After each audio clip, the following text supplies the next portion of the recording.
Yeah, let's get this rodeo going. Oh my gosh. It's a good thing the meeting hadn't started. That'd be a fine right there. All right. A couple more people trickling in, and we will get this rocking.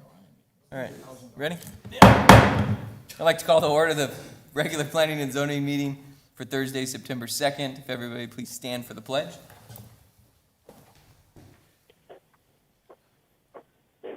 I pledge allegiance to the flag of the United States of America and to the republic for which it stands, one nation, under God, indivisible, with liberty and justice for all. There we go. That's... We missed you. I know, you've been away for a while. We missed you. Where was I? You haven't been hoorahing for us. I have two. That's quiet under the breath. Natalie, would you please call the roll? Member Garza. Present. Member Peters. Here. Member Benedict. Here. Member Estrada. Here. Member Dugan. Here. Vice Chairman McBride. Here. Chairman Miller. Here.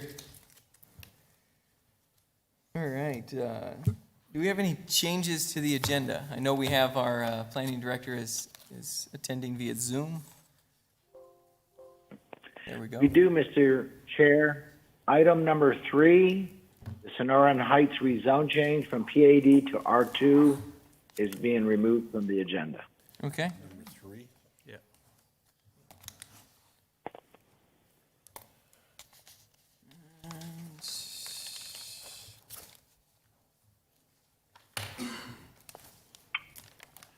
All right. Other than that, did everybody get a chance to review the minutes from last meeting? Mr. Chairman, I move to accept the minutes from the last meeting. Second? I have a motion and a second. Any discussion? All in favor, say aye. Aye. All opposed? Hearing none. Motion passed.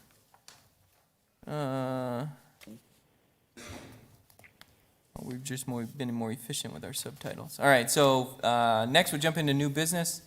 For those of you that are joining us, if this is your first time, give you a little rundown. Staff will present each agenda item.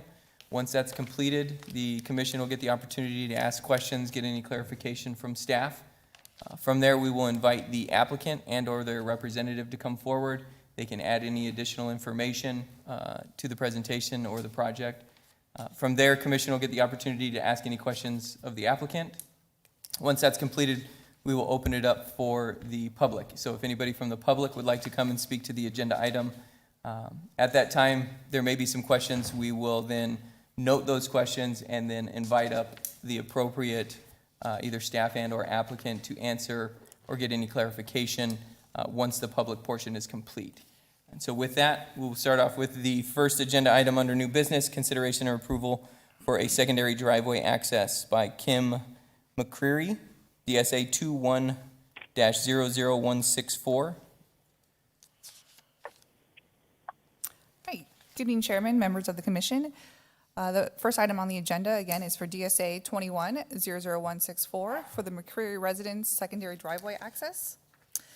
The owner is located at 318 North Paseo de Paula in the Mikasa Estates neighborhood, and they're requesting a secondary driveway that will result in a circular driveway as shown on the proposed site plan. And this is in front of you today because the code 17.56.100, single-family residences are limited to one driveway access per property unless otherwise granted approval by the Planning and Zoning Commission. So in the evaluation of this request, one of the requirements is that 50% of the front yard cannot be taken up by the parking area or the driveway. And per calculations, this request will only be 40% of the required front yard area. In addition, staff looked at the on-street parking. One of the things that we're considering is that it would create more of a speedway area for the street. However, Paseo de Paula is classified as a local street and is mainly used by the neighborhood. Local traffic mainly uses traffic utilizes McMurray and Cascaran avenue in that area. In addition, the off-street parking would remove the landscaping in the front yard. However, the new circular driveway would enhance the character of the residence with the current proposed renovations and also fits the character of the neighborhood. There are additional circular driveways in this neighborhood as well. And then again, we look at the line of sight and proximity to the intersection. The closest neighborhood driveway is approximately 88 feet, and the new driveway from the intersection on McMurray is 210 feet, and there are no fences or walls in the line of sight. And in addition, mailings were sent out to property owners within 200 feet. No comments or inquiries were received on this.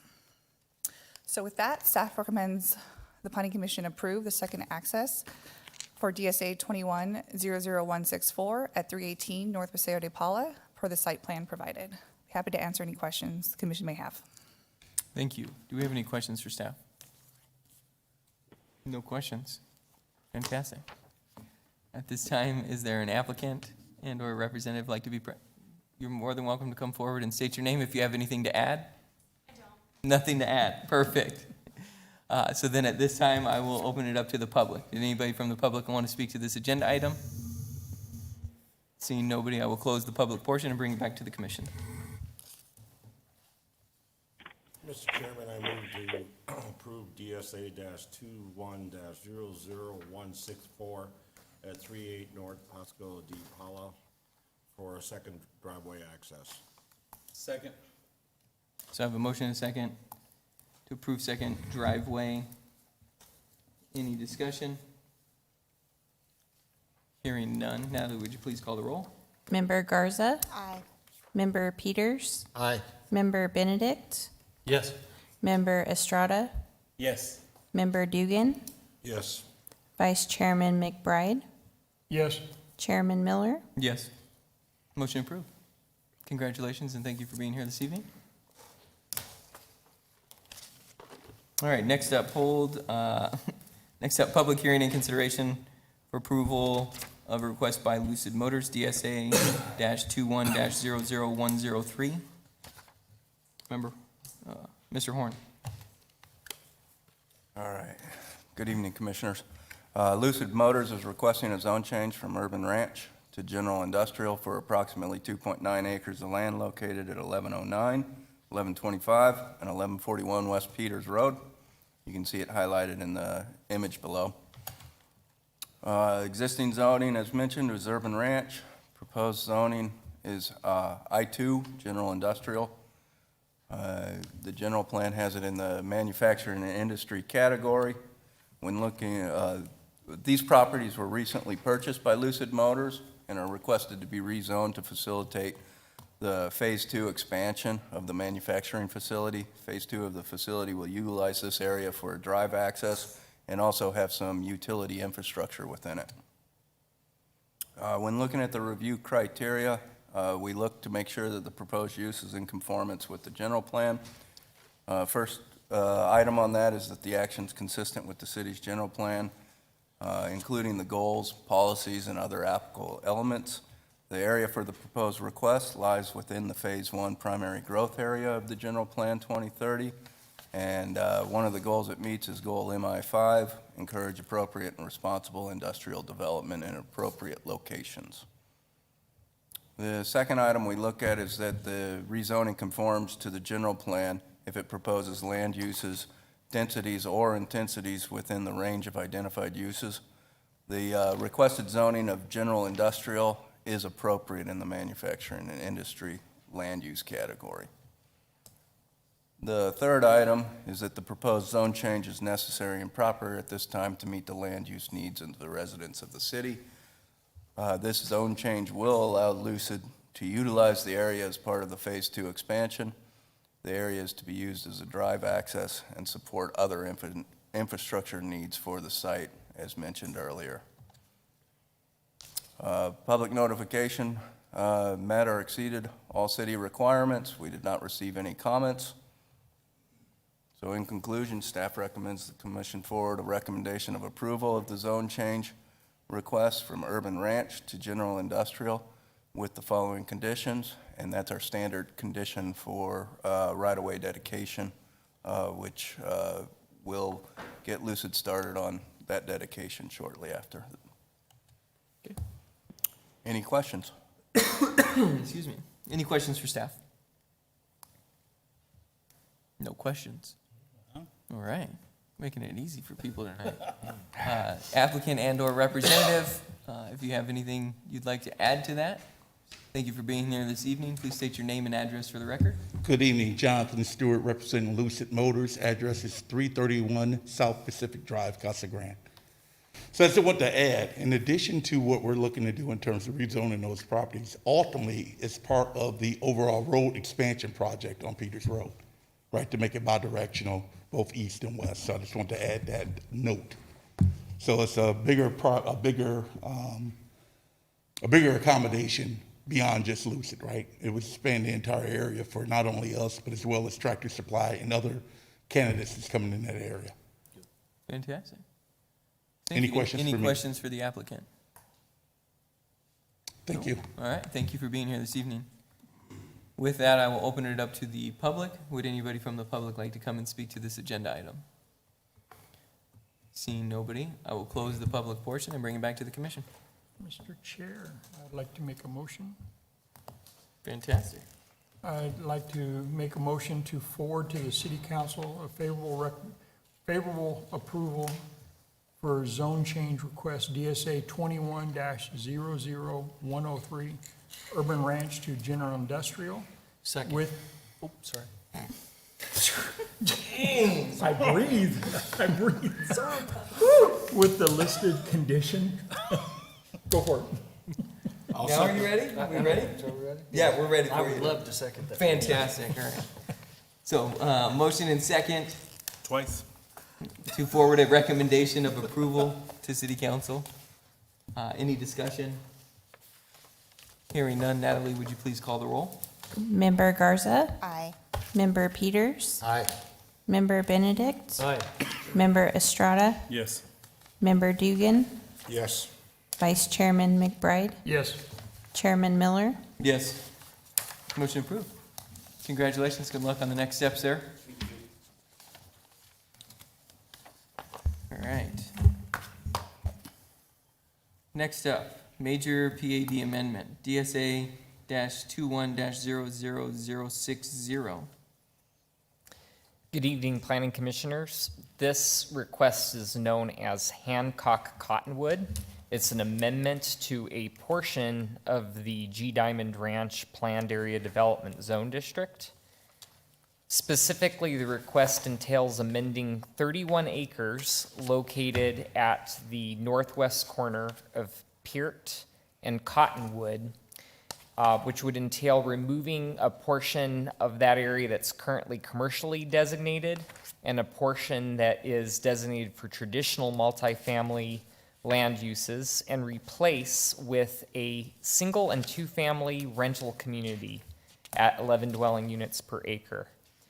Although tonight you're not considering the major site plan component of it, just the amendment to the PAD zoning, the applicant is planning on a 331-unit build-to-rent community, which would be comprised of 104 one-bedroom units and 227 two-bedroom units. They would all be single-story.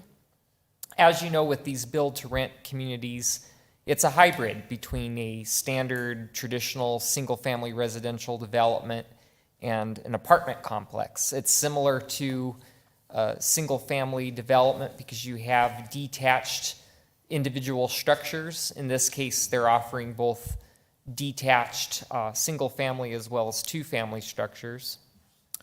But it's also like a traditional apartment complex in that all of the units are rented, it's gated, and it has a lot of common shared amenities that you would find associated with a traditional apartment complex. To give you a little bit more of an idea of what that would change with regard to the PAD, on the left you see that currently the area that is subject to the amendment is partially designated for multifamily development at 18 dwelling units per acre. And then right at the hard corner, there's an area designated for commercial. With the amendment, that entire 31 approximate acre area would go to the Hancock Cottonwood build-to-rent development. This is an excerpt of their site plan, so you can get an idea of how these units would be laid out within those 31 acres. And a little bit more of an illustration of what these cottages would look like. They are proposing a mixture of both single-family detached rental units as well as units that are attached to one another. And this project will also include garage spaces.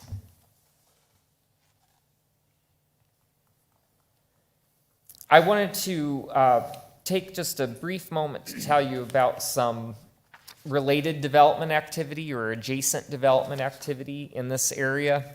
So currently under review on the other side of Colorado Street is a preliminary plat for a 317 lot single family residential subdivision. This will complete the area of G Diamond that has certificates of assured water supply for single family dwellings.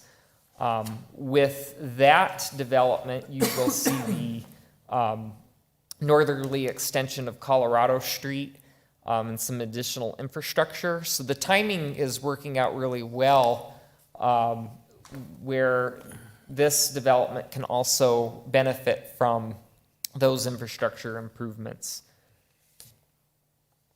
The property to the north that's currently designated for single-family residential does not have certificates of assured water supply, only property on the west side of Colorado. So though that area is currently designated for single-family residential development, it's likely that you'll be seeing an amendment at some point in the future to amend that land use to a use that doesn't rely on certificates of assured water supply. Examples are projects that are rental, where you're allowed to have multiple units on a parcel as long as the parcel isn't being split into 6 or more, is what creates that issue with the certificates of assured water supply. When reviewing amendments to planned area developments, there's a list of criteria that have to be evaluated, and the staff report covers all of these in greater detail. I'm just going to focus on the 3 highlighted items. The first item I want to talk about is the conformance to the city's general plan.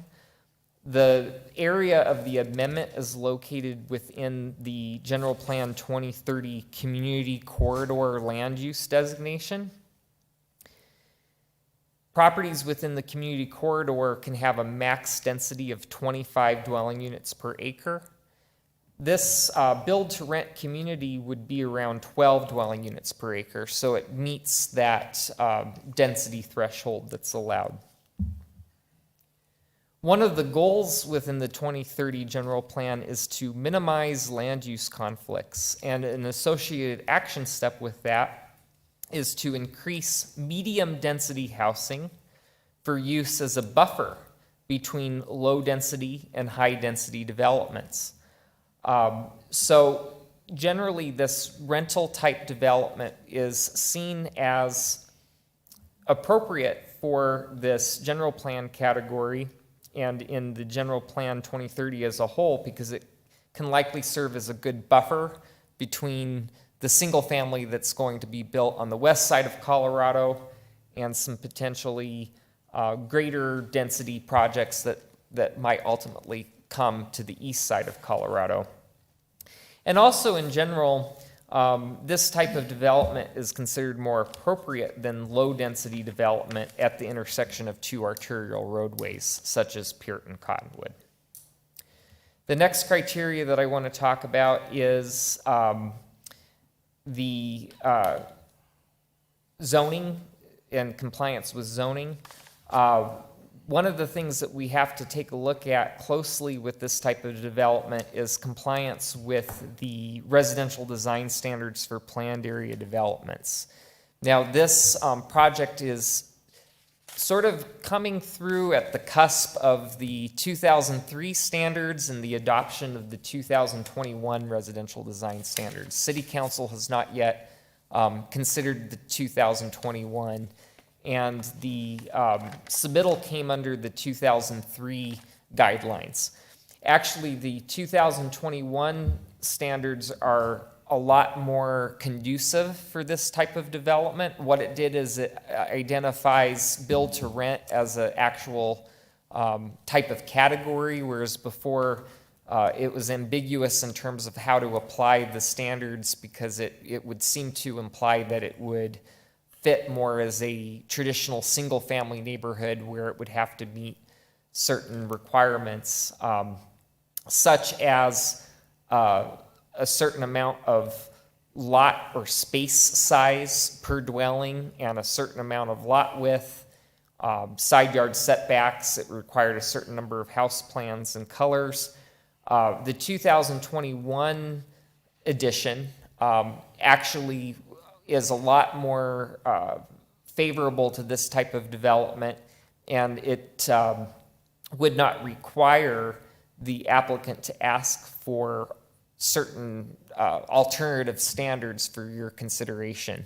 So nonetheless, they did provide an analysis of how this should be granted as an approved alternative, as asking for an exception under the 2003 standards, but also kind of briefly talk about how it relates to the 2021 proposed residential design standards as well. So firstly, I want to say that currently under the 2003, it does allow an applicant to request exceptions. There's two specific exceptions that we feel this meets. One, it's an infill housing development that's surrounded by established residential neighborhoods, and also we consider this a development proposal so unique that strict conformance with all of the requirements would be counterproductive to achieving the diversity, creativity, and sustainability sought in this PAD. So specifically, where the 2003 standards create some complications with this type of development is it asks for each single-family home to be on a space not less than 6,000 square feet. And as you can see, the requested alternative is the applicant is to provide 4,000 square feet per unit. They're indicating that this really isn't subject to a minimum lot width requirement, since there really are no individual lots or spaces defined within this type of development. It is truly more like an apartment complex. Staff agrees with that. And also, they're pointing out that they're going to be providing 730 square feet of common open space per unit, plus private screened backyards for these units. Where if this were a traditional multifamily development, the requirement is only 200 square feet of open space per unit. So this really does help bridge that gap between what you'd find in a traditional single-family neighborhood and traditional multifamily development.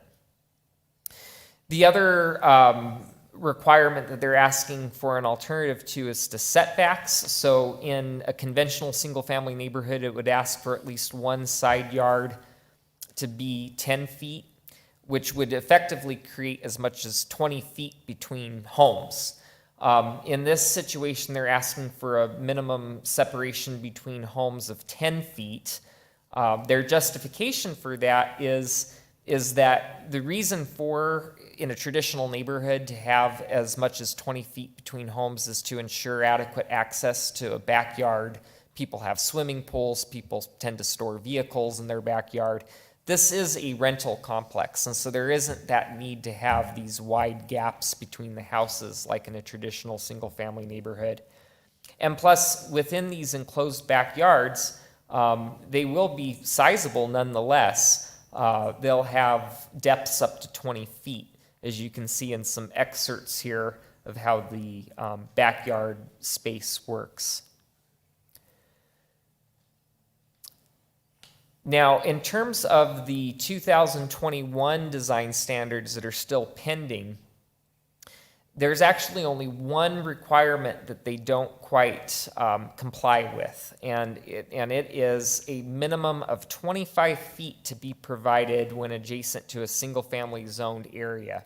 And the area in question is along their north property line, because on the other side is an area designated for single-family residential. But similar to the 2003 standards, the applicant is able to request an exception, and staff feels that a 20-foot setback is adequate in this case for a couple of reasons. One, all of these units are single-story, so the adjacency of the designated single-family to the north this isn't going to create a huge impact on it. Two, they're providing backyards that are no shallower than what a backyard would be in the abutting single-family development. They typically have backyards of 20 feet, so it's kind of same for same. But the most important point is that the area to the north does not have certificates of assured water supply. It's not platted, and so there will likely not be a single-family neighborhood built to the north. It's going to be some other type of use. So we are comfortable with the 20 feet as proposed.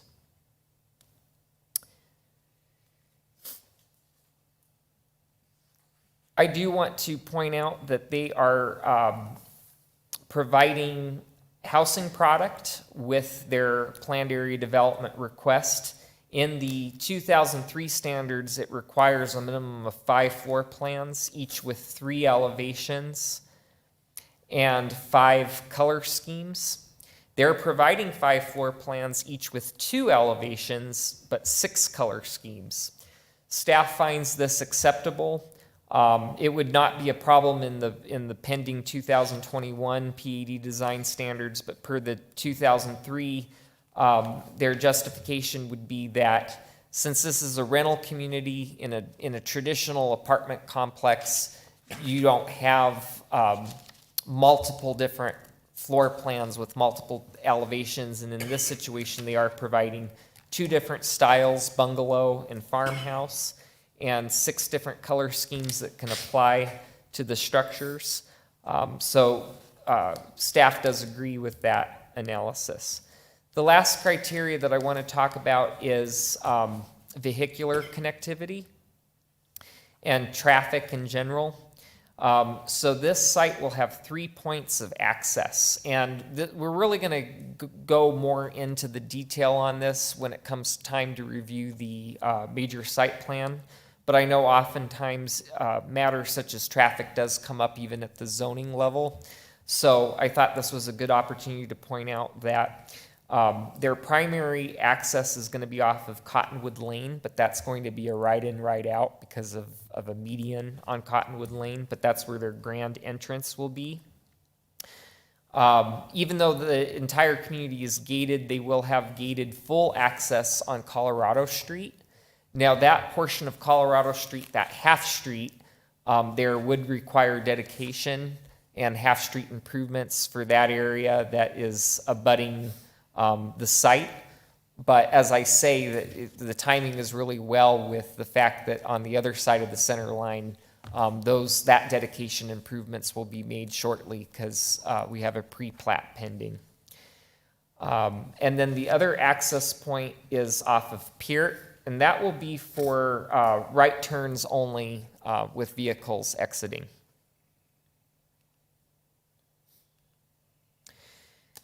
Should this get recommended for City Council approval, the next steps are the following. City Council would consider this request at its October 18th hearing. It would be the first of 2 readings. And then Planning Commission will consider the major site plan scheduled for an upcoming meeting. And then assuming all of that gets approved, the next steps would be for the applicant to submit for site development permits and building permits, which are administratively reviewed. As far as public notification, all of the efforts did meet, if not exceed, those requirements that are set out by city code. Staff did receive 2 comments as a result of these public notification efforts. Miriam Gilbert, who was the original owner of G Diamond Ranch, opposed the zone change, citing that there will be too much traffic and this is too much density. I do want to point out to the Planning Commission that this amendment will actually result in a reduction of dwelling units because the multifamily area that would have allowed 392 units is going away, and the maximum amount of units proposed here is 331 units. Michael Henderson, who is a resident within the G Diamond Ranch neighborhood, is supportive of this type of housing, and he finds that it's in a really ideal location and it helps address the situation with a limited amount of rental product that exists in the city. But he does encourage the city to look at transit options, such as providing somewhere in the surrounding street network a potential curb cut to allow for a future transit system stop.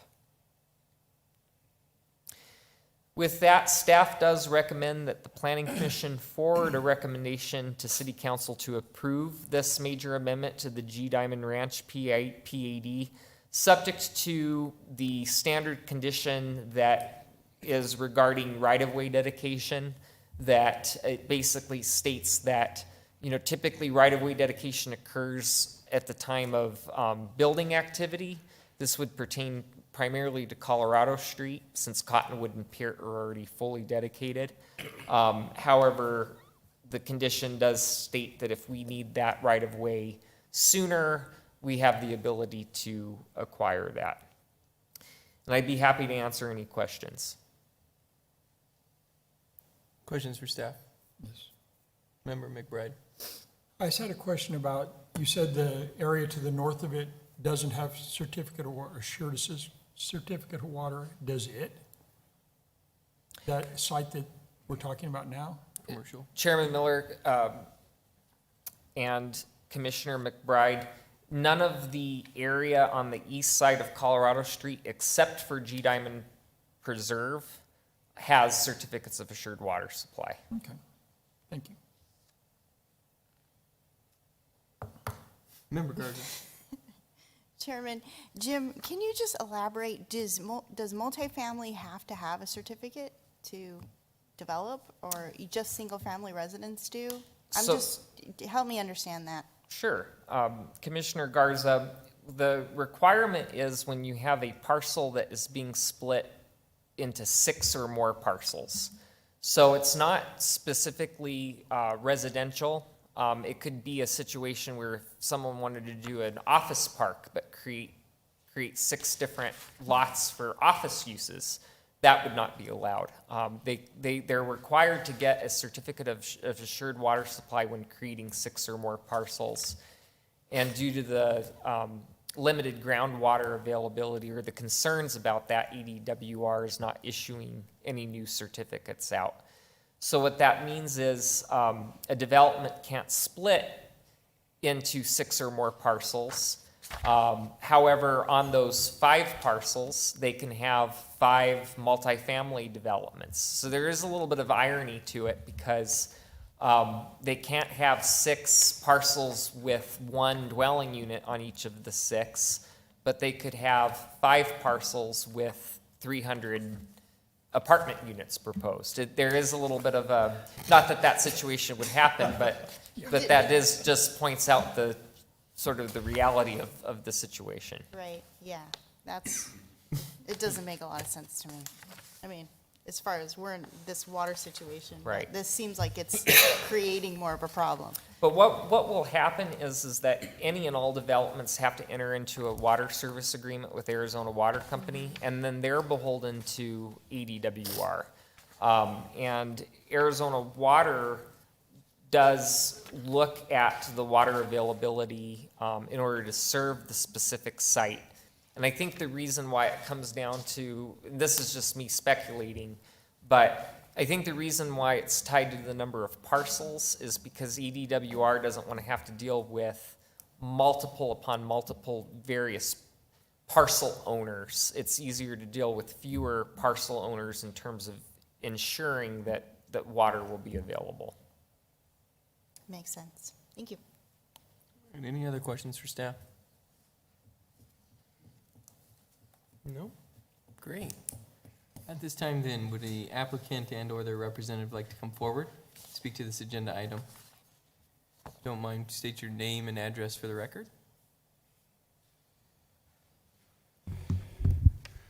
Good evening. My name is Sean Lake, 1744 South Bell Vista, Mesa, Arizona, here on behalf of Hancock Communities. We appreciate the opportunity to be here and to be part of this community with this project.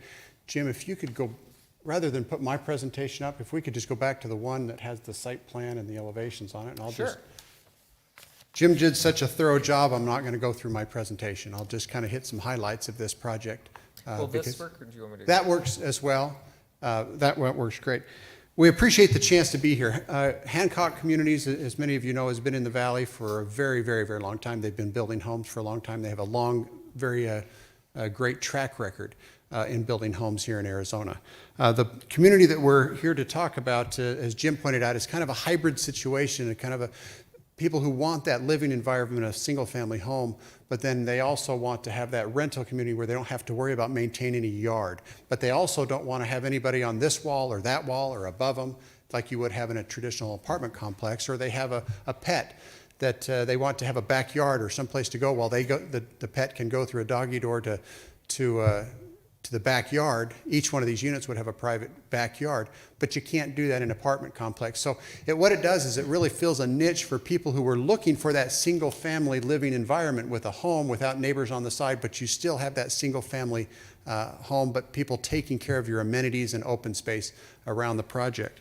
As staff pointed out, Jim did a great job. This is a very nice gated community. It will all be single story, and we've found that these really fit into the community because it's a lower profile type development, but it has highly amenitized community. As you drive into this community, a very nice grand entrance will be off of Cottonwood, and then you will drive into a big open space amenity. The office and pool and recreational areas are right off of the entrance, so it'll be a very nice, attractive entrance off of Cottonwood into the community, as well as trails and open space and walkways all throughout the community. So people who live here, when they get home from work or wherever, can have places to go and things to go do, fire pits and TVs and those type of things that you would find in your amenity areas throughout the project.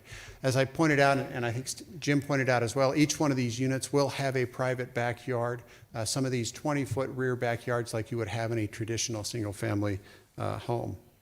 We've also paid special attention to make sure that we have sufficient amount of parking throughout this project. We don't want to have a situation where people don't have enough parking, so we've exceeded the code. We provide garages on some of these units, and so people have the opportunity, and there will be we will meet and exceed the parking requirements, as well as the open space requirements, both for private and public open space. So that's kind of a brief overview. I think staff pointed out the elevations are very nice, and we've tried to provide some diversity within the community.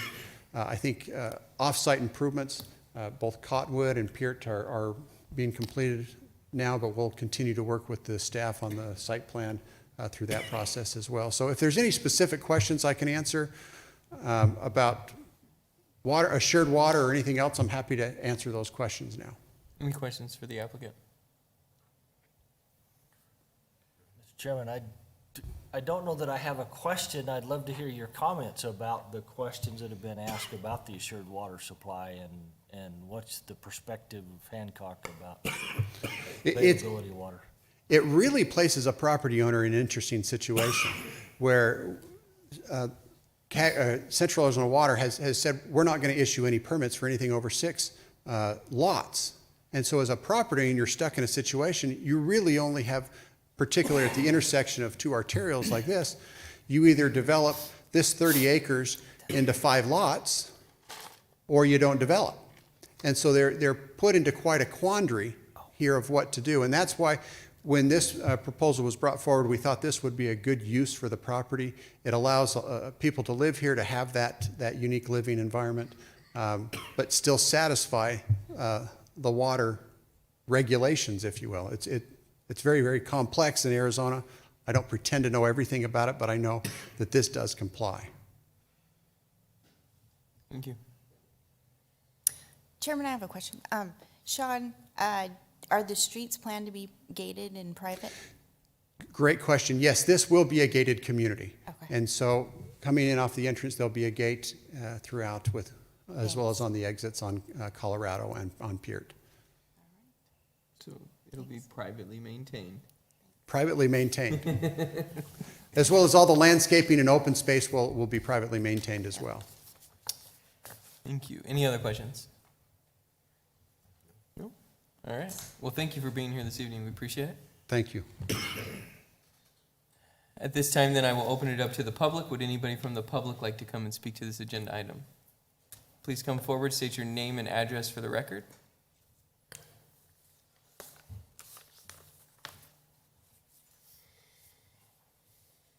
Hi, my name is Nancy Wood. It's 513 East Bethel, Casa Grande, Arizona. And I don't have any objections to the development at all. Looks like it's a alternative fit with a lot of things that we need, housing here in Casa Grande. My only thing that I would like to ask is I've got environmental concerns for the area. One of my concerns is for the burrowing owls and wildlife that live in the area, and would ask that development check and do the appropriate surveys to make sure that the safety of any of the wildlife is taken care of before they do their development, and addressed properly so that they're not endangered. The burrowing owls especially are losing their habitat because of development. And we have a number of them here in the valley in our city, and they're losing places to go. So, and I know they have owls that are actually on the corner of Peart and Cottonwood that are on both the southeast and northeast corners, that they've had burrows and live on the property there. So there's very possible that they might be in the fields that are across the street, and I know there've been some to the west of that location that had to be relocated. And I hope that the city would ask that the developers address those and try and work with the appropriate agencies like the U.S. Fish and Game and Arizona Fish and Game, and whoever would be helpful in that. And also,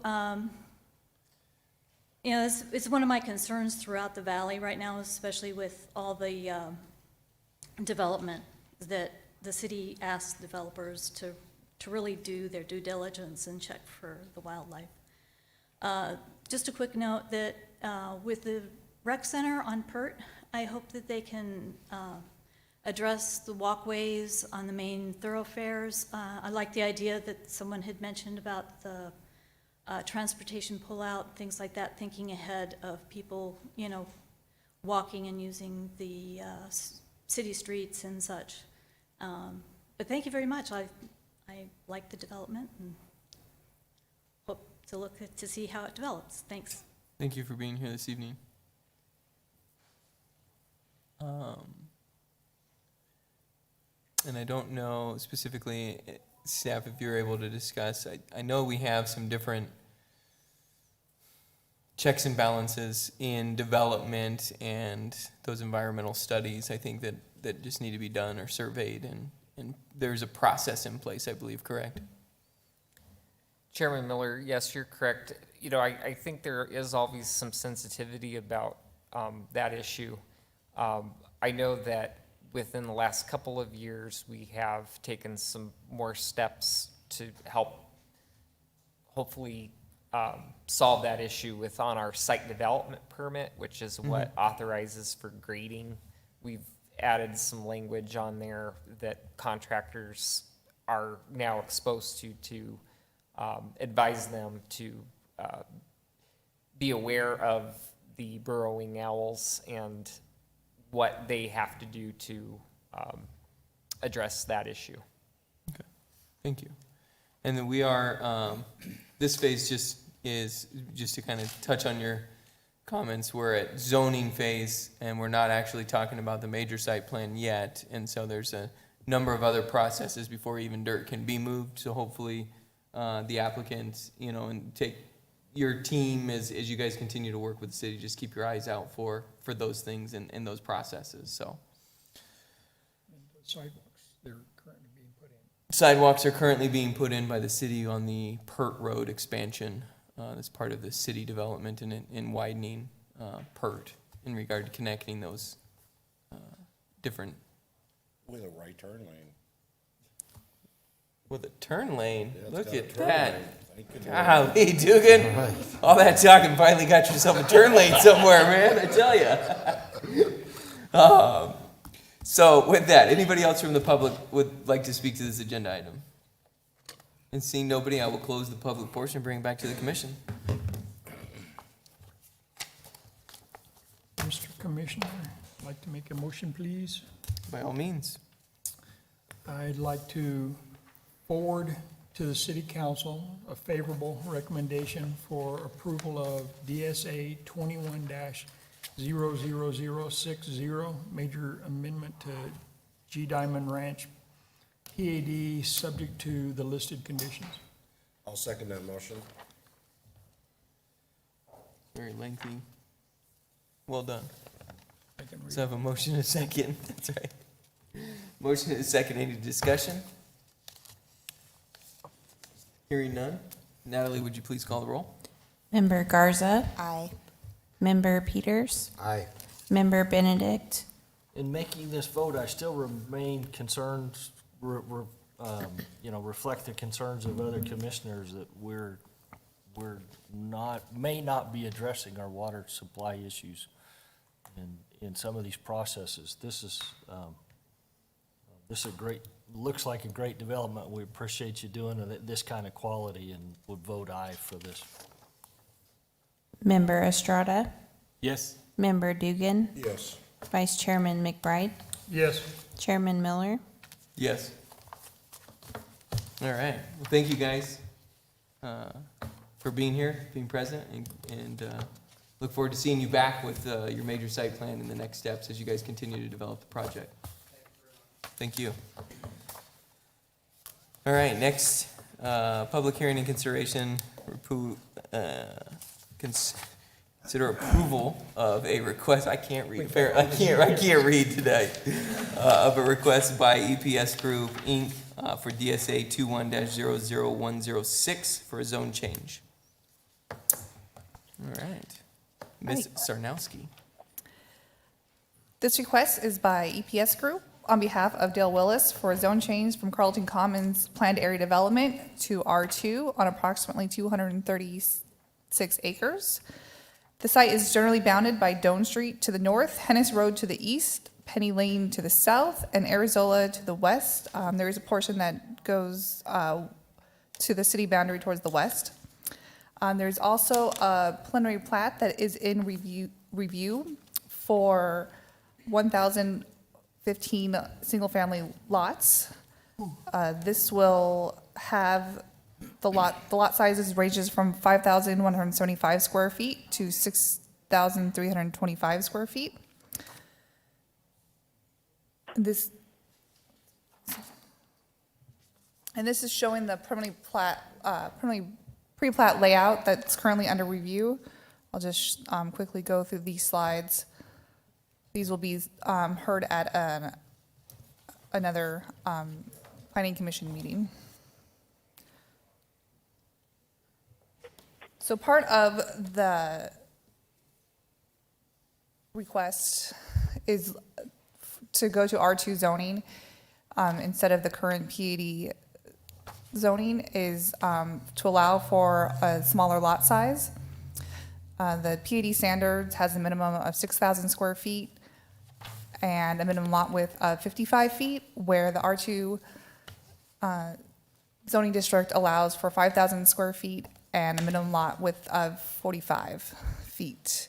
In addition to the PAD standards, there are additional housing product requirements as well as subdivision standards. And as part of this R2 zoning district, staff has conditions of record for housing product requirement as well as subdivision standards. In addition, the R2 zoning district does allow for multifamily development. An additional condition of record will limit this R2 zoning district to just single-family residential.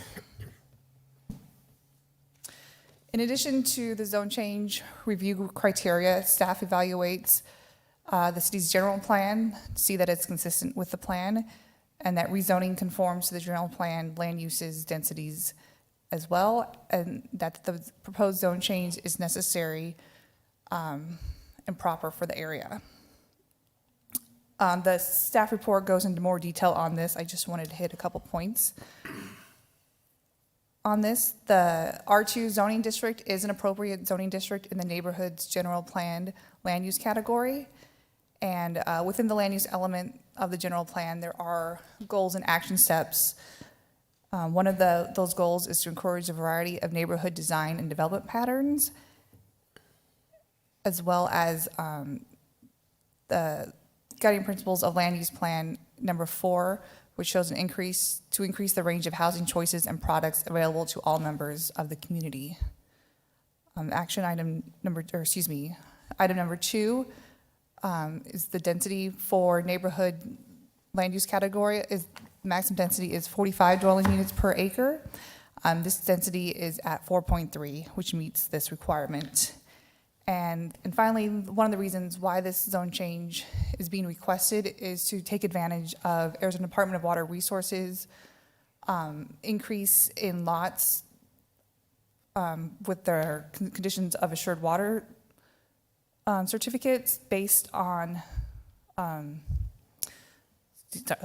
they're allowed to increase their lots based off of their allowed cause that was previously developed because of increased water efficiencies. As part of the public hearing notification efforts, there was a notice in the paper, as well as mailings were mailed out to property owners within 300 feet. Pinal County was also notified, and signs were posted on the site. Staff has not received any questions or comments on this request. As far as next steps, then if the Planning Commission does recommend a favorable recommendation, the City Council will hear this on October 18th. The Planning Commission will hear the pre-platted upcoming scheduled meeting. That will be followed by the final plat will be considered at a new City Council meeting.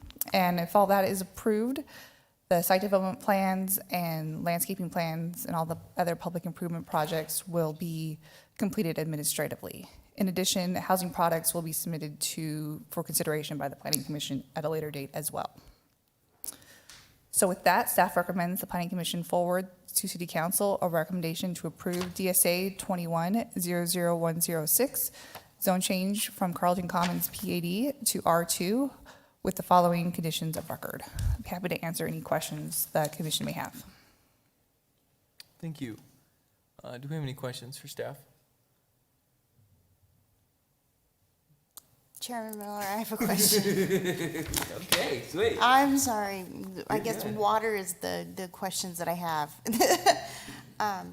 So I'm reading a piece of the staff report. It's on page 6. It's at the top of the page. It says the applicant is submitting this zone change to take advantage of ADWR's potential allowance for an increase in certificate of water supply issued for the property, thereby enabling additional single-family lots to be constructed. So tell me what that means. So, In so many words, because I thought we were having a water issue.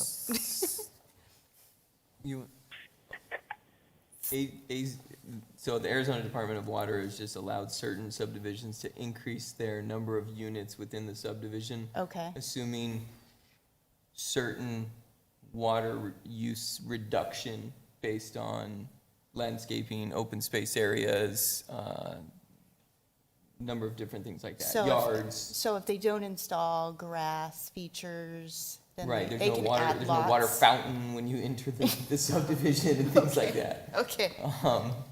If you guys want to elaborate further, I guess. Yeah, Chairman Miller, Commissioner Garza.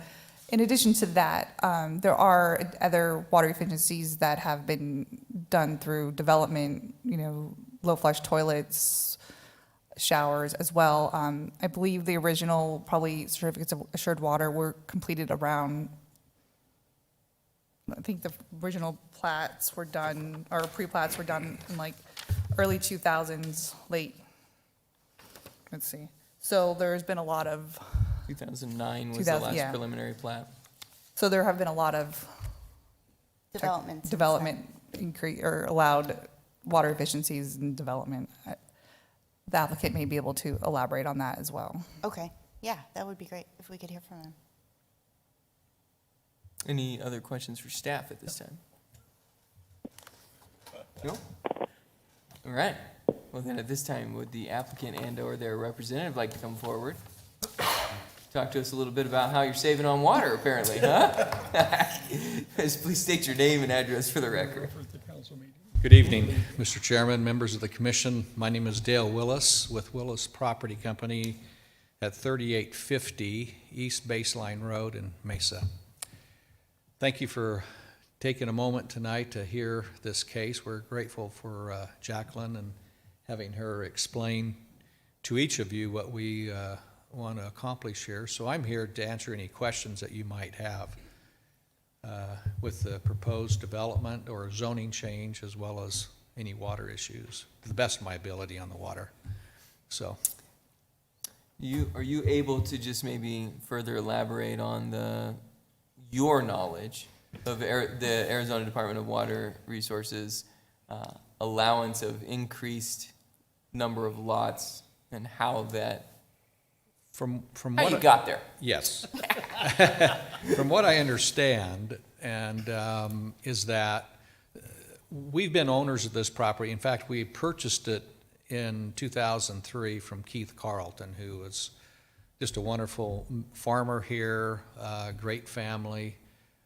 His father put the property in farming production in 1935, he told me, when we purchased the property. So we began the process of planning it. At that particular time, in 2006, we received the Assured Water Supply certificate, or Certificate of Assured Water Supply. And then the market slowed, and now it's picked back up to the point where we can move forward with it. So to answer your question is that since the Department of Water Resources is not issuing any further certificates in the foreseeable future, or whenever that might be, they're giving allowance for those certificates who have in place right now to expand the density if they meet certain water saving requirements. And so that gives us, or has given us, an opportunity to rethink the PAD versus an R2 type of zoning.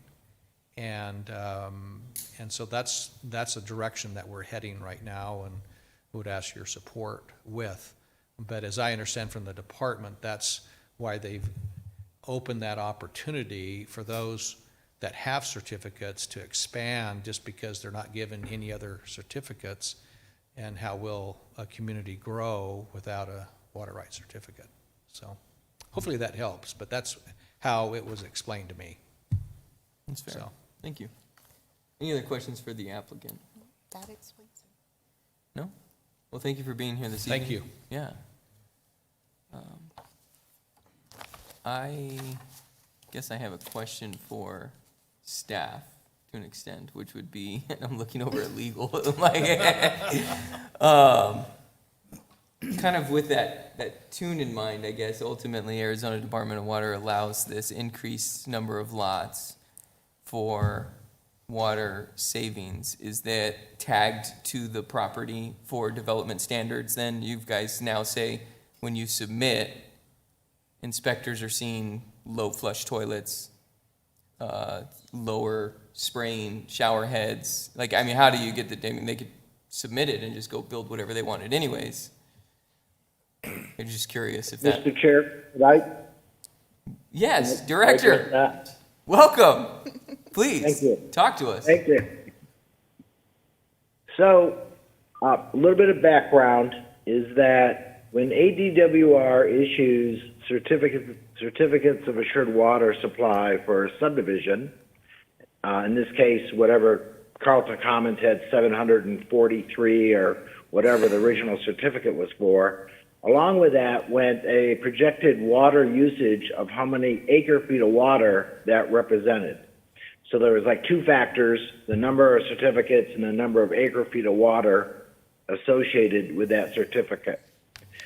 The state legislature this year passed a new law, and the governor signed it into, passed the bill and the governor signed it into law, that requires ADWR to increase the number of approved certificates for a subdivision if the subdivider can prove that any increase in the number of lots uses no more acre feet than the prior certificates.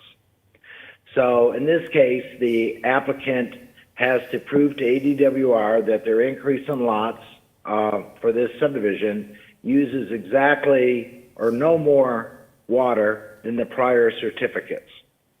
So that's between the applicant and ADWR. The applicant will provide a water analysis that shows how they're going to do that.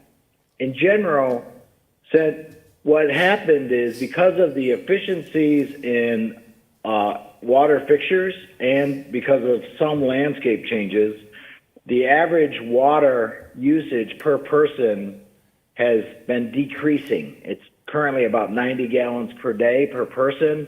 When these certificates were issued, it probably was closer to 120 gallons a day per person. In the final analysis, ADWR will issue X amount of certificates for this new subdivision, and on the final plat, the applicant will have to provide that certificate number that shows us how many lots, how many certificates the ADWR has in fact issued. So hopefully that explains a little bit. There is no requirement for the city to perform any follow-up or monitoring other than make sure that the number of lots that we approve on our plat is the same, doesn't exceed the number that they have certificates for. But generally the water reduction is just because of the nature of water features today, low use toilets, low flow shower heads, washing machines that use, and dishwashers that use less water. That perfectly explains what I wanted. So thank you. My goal was just that it was not on the city to ensure that any of those things were happening, but there is a checks and balance that they just provide us. So thank you. With that, You're welcome. Got to open it to public yet. we're going to open it up to the public. Yeah, there we go. Thank you. Dennis would like to see if anybody from the public would like to speak to this agenda item. I didn't know, I thought you forgot it. By all means, please come forward, state your name and address for the record.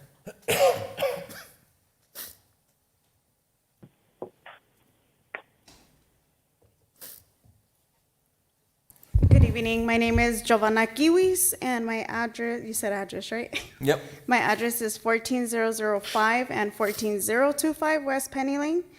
And I'm here as well with the whole water issue thing. So how do you guys base off of that, since, you know, we are around from the area and it is kind of like a lower flow, you know, the toilet, the showers and whatnot. So how are they trying to pull this off with the whole water usage, you know? Also, I am interested in seeing the plans that are, you know, for the single family homes, the development and everything. I'm interested in seeing that just because I do see that it will be built on one side of Arizola, but as well as on the other side of Arizola. So that was my concern on how, you know, they're looking at to build on both sides, especially that Arizola is a very high traffic road. So how are you guys basing that it would be a perfect residential area since it's high traffic, you know, especially that everybody goes through Arizola, headed towards like Eloy and all those other cities. So my concern would be how, or what are you basing to, what are your plans on wanting to do a residential area where it's kind of more at a risk than, us that have our own single little acres and stuff like that away from the road as well. So I don't know who I have to contact or who I want to see, the plans or anything, just because it is going to affect all of us around as well. Great. Thank you. Thank you. Yep. So, at this moment in time, we're just focusing on the replat, so I'm going to answer a couple of your questions. So we don't have a housing product yet. Rezone, that's right. So we can get to that next step. So this is just about the zoning of the property. If this goes forward and everything gets approved and they start moving forward with the next steps of the project, there will be more meetings that start to show actual number of lots, the housing product that's going to go on those lots. There'll be a number of kind of processes that answer those questions specifically. I assume with Arizona being a main arterial road, right? Is that correct, Dwayne?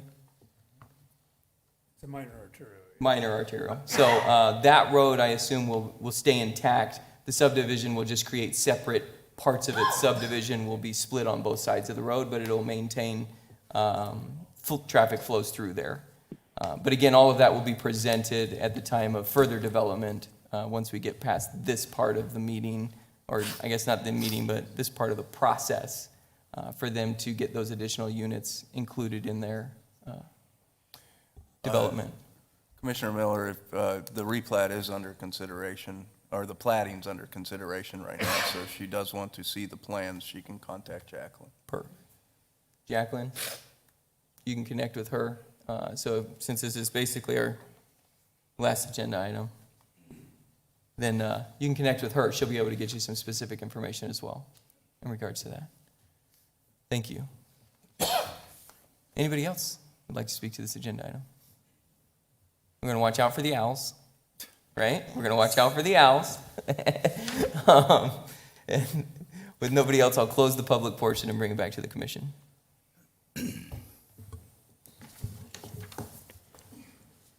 Mr. Chairman, I make a motion that the planning commission forward a favorable vote to the city council to approve DSA-21-00106 from Carleton Commons pad to R2. With the listed conditions. With the conditions of the staff. Second. So a motion is second to forward a recommendation of approval. Any discussion? Hearing none. Natalie, would you please call the roll? Member Garza. Aye. Member Peters. Aye. Member Benedict. Aye. Member Estrada. Yes. Member Dugan. Yes. Vice Chairman McBride. Yes. Chairman Miller. Yes. Thank you. Thank you guys for being here this evening. Good luck as you go into your next steps of the project, and exciting to see more happening around here. All right, next agenda item is just a general call to the public. Anybody from the public here like to say something? No? All right, I'm going to close the public portion. That public portion. Yeah. This is general comment. It can't be discussed, but you can come and make a comment.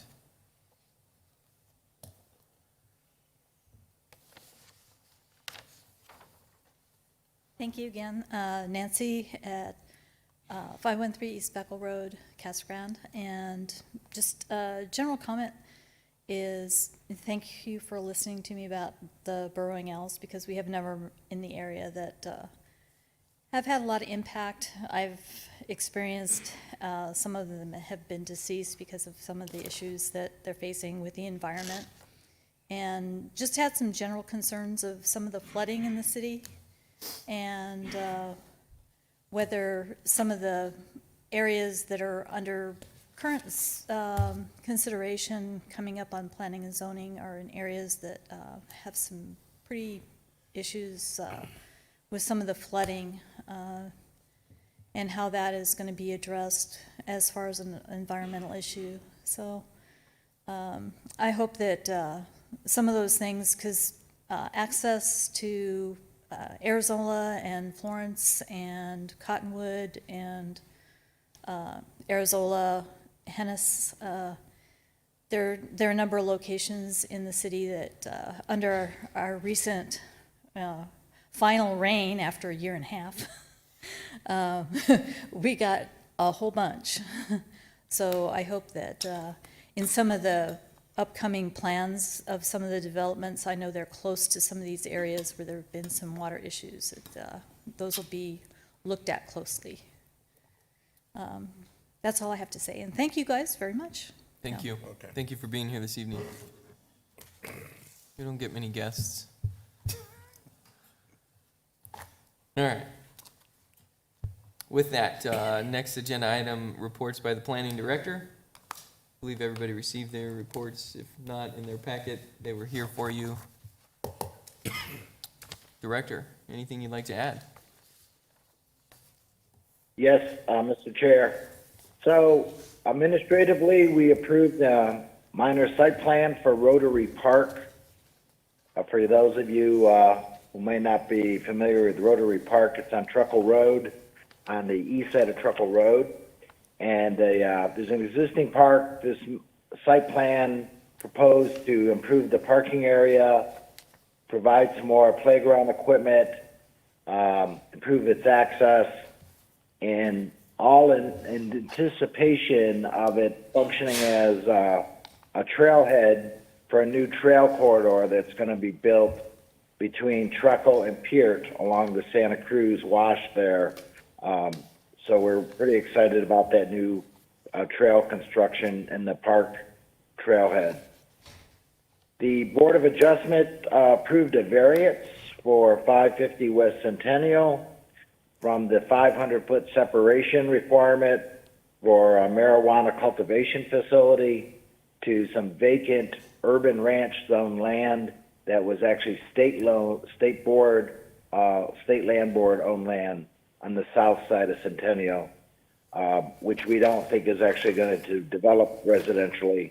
So that variance was granted by the Board of Adjustment.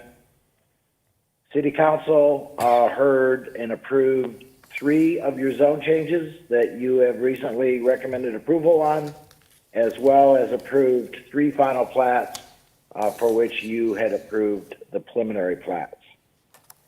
And other than that, I think Natalie has provided you with the monthly reports for the building activity. Great. Thank you. Questions for staff? Then I would entertain a motion. Make a motion that we adjourn. Have a motion and second. Any discussion? Meeting adjourned.